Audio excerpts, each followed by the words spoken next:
A venit în jumbo și voi lua 20 de ăștia așa. Dar de care? Din ăștia cu maro? Sau din ăștia așa? Mai nu și altă floare? Da. 4. 6, luăm 10 și 10? Da, 10 8. și 10. 9, 10. Dar eu zic că și ăștia sunt frumoși. Da. Nu? Nu fac place.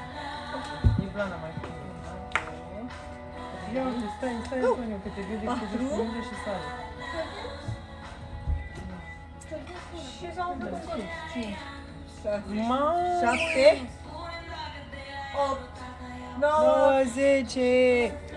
ăsta e 20. Vai, ce frumos arată! Ana, Căruțul! cu ăștia dorm la noapte. Ce zici, ai loc în pat cu ei? Anto, ce ți-au și ție de aici? Ce-ai mâncat de ciocolată la gură, mor? Ai și mâncat, mai ai mâncat.